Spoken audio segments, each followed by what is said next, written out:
గాలి జనార్దన్ రెడ్డి బెయిల్ కేసులో rowdy sheeter యాదగిరిని ACB అదుపులోకి తీసుకుంది. కర్నూలులో అతని ఇంటిపై ఉన్న వాటర్ ట్యాంక్ లో ఉన్న 2,25,00,000 రూపాయలను కూడా ఏసీబీ స్వాధీనం చేసుకుంది. పట్టాభితో పాటు జైలు పాలైన రిటైర్డ్ జడ్జి చలపతి ఏసీబీ దర్యాప్తులో నేరాన్ని ఒప్పుకున్నారు. రౌడీ షీటర్ యాదగిరితో 2011 నవంబర్లో పరిచయం ఏర్పడినట్లు చలపతి వెల్లడించాడు. అన్సారీ అనే న్యాయవాది యాదగిరిని పరిచయం చేసినట్లు చెప్పాడు. దీంతో ఈ కేసులో యాదగిరిని అదుపులోకి తీసుకుని విచారిస్తోంది. గాలి జనార్దన్ రెడ్డి బెయిల్ కేసులో తీగ లాగితే డొంకంతా కదులుతోంది. ఈ కేసులో జైలు పాలైన పట్టాభి చలపతి క్లాస్మేట్స్ కావడంతో రౌడీ షీటర్ యాదగిరి కొన్ని కేసుల్లో చలపతి ద్వారా బెయిల్ ఇప్పించాడు. 2011 డిసెంబర్ మొదటి వారంలో యాదగిరి చలపతిని కలిసి ఏసీబీ కేసులో జైలు పాలైన రాజేంద్రనగర్ ఏసీపీ సర్వేశ్వర్ రెడ్డికి బెయిల్ ఇప్పించాలని కోరాడు. ఇదే విషయాన్ని చలపతి పట్టాభితో మాట్లాడి బెయిల్ ఇప్పించాడు. బెయిల్ కోసం యాదగిరి చలపతికి 10 లక్షల రూపాయలనిచ్చాడు. తాను కూడా ₹1,00,000 తీసుకున్నట్టు చలపతి విచారణలో ఒప్పుకున్నాడు. ఈ సంవత్సరం మే 2, 3 తేదీలలో రౌడీ షీటర్ యాదగిరి చలపతికి ఫోన్ చేసి గాలి జనార్దన్ రెడ్డికి బెయిల్ ఇప్పించాలని కోరాడు. 2 రోజుల తర్వాత 6వ తేదీ ఉదయం 9:30కు చలపతి యాదగిరికి ఫోన్ చేసి డబ్బుల విషయం మాట్లాడాడు. మొదట 3 కోట్లు ఇస్తానన్న యాదగిరి చివరకు 5 కోట్లు ఇవ్వడానికి అంగీకరించాడు. అదే రోజు 11:15 చలపతి పట్టాభికి ఫోన్ చేసి విషయం చెప్పాడు. ఆ తర్వాత మే 8న చలపతి పట్టాభిని సిబిఐ కోర్టులో స్వయంగా కలిసి బెయిల్ విషయం మాట్లాడాడు. బెయిల్ మంజూరైన రోజు రౌడీ షీటర్ యాదగిరి చలపతికి చాలా సార్లు ఫోన్ చేశాడు. అదే రోజు రాత్రి 11:20 డబ్బులు పంపిస్తున్నానని చలపతికి ఫోన్లో చెప్పాడు యాదగిరి. 11:30కు ఓ గుర్తు తెలియని వ్యక్తి డబ్బులతో ఉన్న కాటన్ను చలపతికి అందజేశాడు. అందులో నుంచి కొంత మొత్తాన్ని యాదగిరి తీసుకున్నాడని ఆ వ్యక్తి చలపతికి చెప్పాడు. చివరకు యాదగిరిని ఏసీబీ అదుపులోకి తీసుకుంది. యాదగిరిని విచారిస్తే మరిన్ని వివరాలు బయటపడతాయని భావిస్తున్నారు. అవినీతి ద్వారా సంపాదించిన డబ్బును యాదగిరి చాకచక్యంగా తన ఇంటిపై ఉన్న వాటర్ ట్యాంక్ లో దాచాడు. అయితే ఏసీబీ వాటర్ ట్యాంక్ లో దాచిన 2,25,00,000 రూపాయలను స్వాధీనం చేసుకుంది.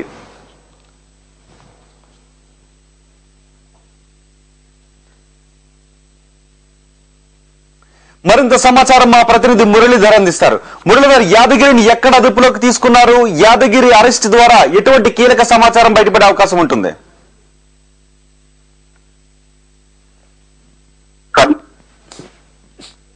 అధికారులు ACB special team DSP Raghupathi Goud తో పాటు ఇన్స్పెక్టర్ శ్రీనివాసరావు నిన్న అదుపులో తీసుకున్నారు. అయితే గాలి జనార్దన్ రెడ్డి అనుచరులు ఇతను షెల్టర్ ఇచ్చని భావించిన ఏసీబీ అతని వాళ్ళ మొబైల్ ఫోన్ మీద ఒక ట్రాక్ పెట్టడంతో యాదగిరి దొరికినట్టు తెలుస్తుంది. యాదగిరి అదుపులో తీసుకుని అక్కడే విచారిస్తే అతను తన ఇంటిలో టవర్ ఉంది. ఆ టవర్ లో రెండు బ్యాగులు డబ్బులు పెట్టాలని ఇన్ఫర్మేషన్ ఇవ్వడంతో నిన్న మధ్యాహ్నం 12 గంటలకు ఏసీపీ జాయింట్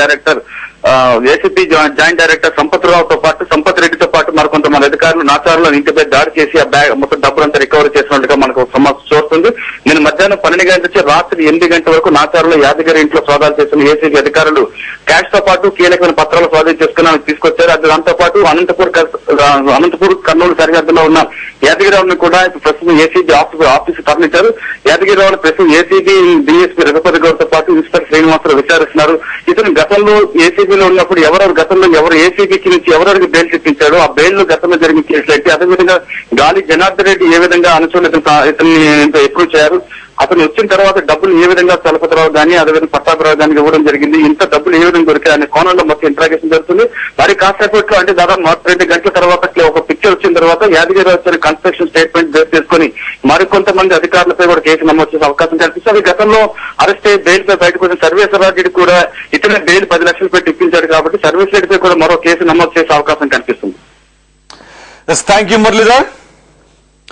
గాలి జనార్దన్ రెడ్డి బెయిల్ కేసులో రౌడీ షీటర్ యాదగిరిని ఏసీబీ అదుపులోకి తీసుకుంది. కర్నూలులో అతని ఇంటిపై ఉన్న వాటర్ ట్యాంక్ లో దాచిన 2,25,00,000 రూపాయలను కూడా ఏసీబీ స్వాధీనం చేసుకుంది. మరింత సమాచారం మా ప్రతినిధి మహాత్మా అందిస్తారు. మహాత్మా, యాదగిరి అరెస్ట్ తర్వాత ఈ కేసులో ఎటువంటి కీలక పరిణామాలు చోటు చేసుకునే అవకాశం ఉంది? ఈ కేసులో కీలకమైన వ్యక్తి యాదగిరిరావు. మొత్తం వ్యవహారంలో మధ్యవర్తిత్వం వహించింది యాదగిరిరావు అని గతంలోనే సిబిఐ ఈ స్టింగ్ ఆపరేషన్ చేపట్టినప్పుడే తెలిసింది. అదే సమాచారాన్ని ఏసీబీకి ఫిర్యాదు రూపంలో ఇచ్చింది. ఏసీబీ అధికారుల దర్యాప్తులో కూడా యాదగిరిరావు పాత్ర స్పష్టమైంది. ఇప్పటికే అరెస్ట్ అయిన ముగ్గురు నుంచి సేకరించిన సమాచారం కూడా యాదగిరిరావు పాత్రను స్పష్టం చేసింది. ఇప్పటికీ ఈ కేసులో కీలకమైన నిందితులు పట్టాభి రామారావు, అతని కొడుకు రవిచంద్ర, అలాగే మాజీ న్యాయమూర్తి చలపతిరావు ముగ్గురు ఏసీబీ అధికారులు అరెస్ట్ చేశారు. వాళ్ళ దగ్గర నుంచి వాంగ్మూలాలు కూడా నమోదు చేసుకున్నారు. వాళ్ళు ఇచ్చిన వాంగ్మూలాల్లో కూడా యాదగిరిరావు పాత్రను స్పష్టం చేస్తూ వాళ్ళు వాంగ్మూలాలు ఇచ్చారు. ఈ నేపథ్యంలో ఇప్పుడు యాదగిరిరావు నుంచి మరింత సమాచారం రాబట్టేందుకు ప్రయత్నాలు చేస్తున్నారు. ఇప్పటికే అతను ఇచ్చిన సమాచారంతో అతని నివాసంలో సోదాలు జరిపి భారీ మొత్తంలో నగదును స్వాధీనం చేసుకున్నారు. దాదాపు 2.25 కోట్ల రూపాయలుగా మనకి తెలుస్తా ఉంది. ఇంకా అధికారులు అధికారికంగా ధృవీకరించాల్సి ఉంది.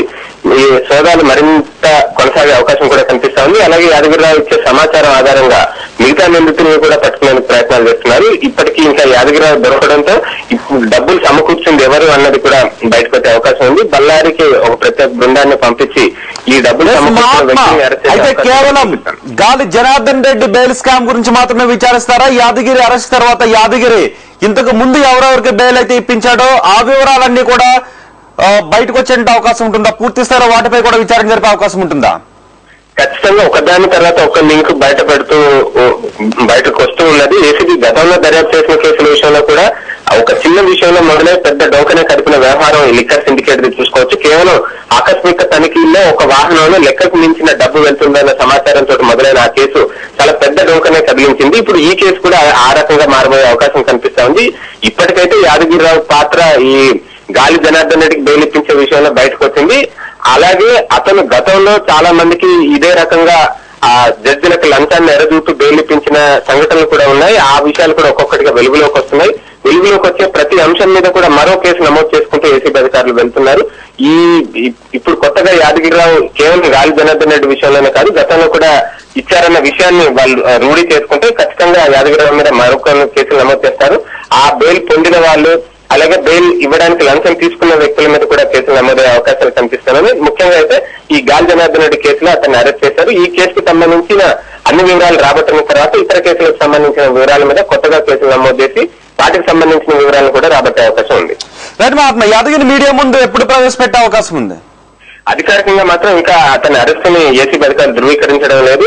ప్రస్తుతానికి ఇంట్లో సోదాలు జరిపిన విషయాన్ని అయితే అధికారులు ధృవీకరించారు. ఈ సోదాలతో మనం అతను ఏసీబీ అదుపులో ఉన్నాడన్న విషయాన్ని తెలుసుకోవచ్చు. ఏసీబీ అదుపులో ఉండి అతను ఇచ్చిన సమాచారం ప్రకారమే ఇంట్లో ఏ ప్లేస్ లో ఈ డబ్బును దాచిపెట్టారు అనేది తెలుసుకున్నారు కాబట్టి ఆ ప్లేస్ లో సోదాలు జరిపి డబ్బును స్వాధీనం చేసుకున్నారు. ప్రస్తుతానికైతే అతను అదుపులో ఉన్నట్టుగా మనం ఖచ్చితంగా చెప్పుకోవచ్చు. ఇక అరెస్టు సమాచారాన్ని ఈ సాయంత్రం వరకు ప్రెస్ నోట్ రూపంలో ఏసీబీ అధికారులు వెల్లడించే అవకాశం కనిపిస్తా ఉంది. ఎప్పుడైనా నిందితులను అరెస్ట్ చేసిన 24 గంటల్లో కోర్టులో హాజరుపరచాలి కాబట్టి ఈ సాయంత్రం లోపు ఈ తంతు పూర్తి చేసే అవకాశం కనిపిస్తా ఉంది. Thank you Mahatma. గాలి జనార్దన్ రెడ్డి బెయిల్ కేసులో రౌడీ షీటర్ యాదగిరి కీలక నిందితుడు. యాదగిరిని అరెస్ట్ చేశారు. మరింత సమాచారం మా ప్రతినిధి శ్రీమాన్ అందిస్తారు. శ్రీమాన్, మీ దగ్గర ఉన్న సమాచారం ఏంటి? ఈ కేసులో యాదగిరిని అరెస్ట్ చేసిన అనంతరం కేసు కీలకమైన మలుపు తిరిగే అవకాశం మనకు కనిపిస్తుంది. ముఖ్యంగా దీంట్లో మనీ ట్రాన్సాక్షన్ అంతా కూడా అంటే ఇటు గాలి జనార్దన్ రెడ్డి మనుషులకు అలాగే ఇటు చలపతిరావుకి మధ్యవర్తిగా ఉన్న వ్యక్తి యాదగిరిరావే. యాదగిరి ద్వారానే డబ్బు అనేది చలపతిరావుకి ముట్టింది.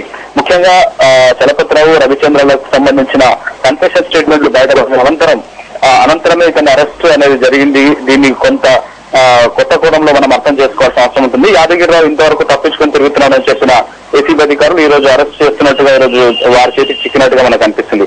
అలాగే యాదగిరిరావు 3 రోజుల క్రితం ఏసీబీ కోర్టులో ఒక యాంటిసిపేటరీ బెయిల్ కూడా దాఖలు చేశారు. దాంట్లో వాదనలు కూడా ముగిశాయి. అయితే దాంట్లో మనకి యాంటిసిపేటరీ బెయిల్ సందర్భంగా యాదగిరిరావు తరఫున న్యాయవాది వాదించిన వాదనలో కొన్ని విషయాలు కూడా బయటపడ్డాయి. ముఖ్యంగా కన్ఫెషన్ అనేది అంటే యాదగిరిరావులో ఏసీబీ అధికారులు గతంలోనే ప్రశ్నించారనే విషయాన్ని యాదగిరిరావు న్యాయవాది కోర్టులో తెలిపారు. సో దాని ద్వారా మనకు కొంత విషయాలు అర్థమవుతున్నాయి. ఏంటంటే ఏసీబీ అధికారులు యాదగిరిరావును గతంలో సంప్రదించారు. అయితే సంప్రదించిన అనంతరం గాలికి అతను వదిలేశారు. తర్వాత ఇప్పుడు అరెస్ట్ చూపించారు.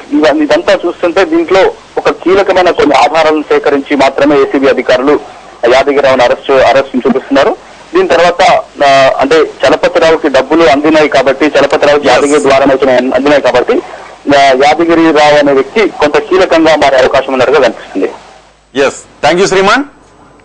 మొత్తానికి గాలి జనార్దన్ రెడ్డి బెయిల్ స్కామ్ లో కీలక నిందితుడు యాదగిరిని ఏసీబీ అదుపులోకి తీసుకుంది. అంతేకాదు 2,25,00,000 రూపాయలను కూడా స్వాధీనం చేసుకుంది. యాదగిరి అరెస్ట్ తర్వాత మరిన్ని కీలక వివరాలు బయటకు వచ్చే అవకాశం కనిపిస్తుంది.